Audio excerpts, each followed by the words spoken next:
Hi guys, welcome to Garden of Beautiful Life. So today I'm going to talk about the usual problems which we face while growing chilies at our house or in our garden.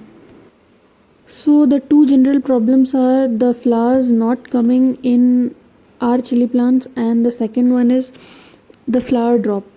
After getting the flowers also we get the flower drop in our chili plants. So let's talk about the first problem, that is not getting the flowers in chili plants. So the main reason of not getting flowers in our chili plants is not getting enough sunlight. Yes. So if you have kept your chili plant in a place that where it doesn't get 6 to 7 hours of sunlight, then probably you will not get the flowers in your chili plant. So make sure you keep chili plant in a place where you get 6 to 7 hours of minimum sunlight.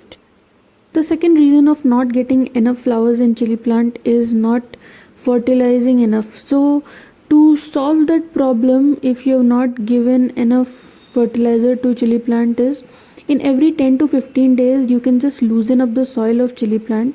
In that way the plant will get lot of air, and it will be easier to grow for the plant. And after that, what you can do is you can give compost or vermicompost. Yes, so what I have done is I have taken 2 tablespoons of vermicompost. I have kept it in half liter of water overnight, and then I give it to my chili plants in every 10 to 15 days. So that makes sure that my chili plant gets enough nutrition and the buds always come in chili plant. The second problem which we have in our chili plant is the flower drop. Yes, we are getting flowers in the chili plant, but the flowers are dropping without bearing the fruit. So the first reason of the flower drop is overwatering. Yes, so whenever we get flowers in the chili plant and we overwater the plant, the leaves starts dropping. So you have to make sure that you don't overwater the chili plant. Second reason the flower drops in our chili plant is not getting pollinated.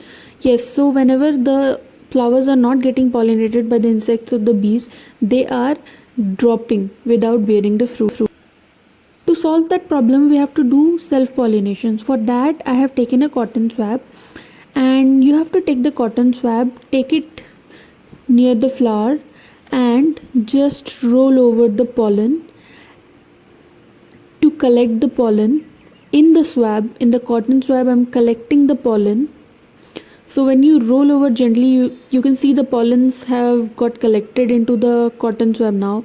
And I'll take it to the other flower now and just rub it over to the stigma. So I have to make sure that the pollens get transferred to the stigma of other flower. So that is the process of self-pollination. Because we don't have enough insects or bees to do the pollination, we are doing the self-pollination in our plants. So same way I'll go to the other plant and just collect the pollen, and then again come to the plant and just rub the pollen to the stigma of the plant. So in this way the flowers will get pollinated and they will germinate to fruit. So the next thing which can be used to solve this problem is honey. Yes, so while spraying the honey water over the plants, you can attract a lot of bees and insects which will indirectly do the pollination. So what I do is I take half liter of water and 2 tablespoons of honey and spray it over my chili leaves so that it will attract insects and they will do the pollination. So these were my solution to all the problems. So please try this and please comment and let me know whether it worked for you or not. Thank you.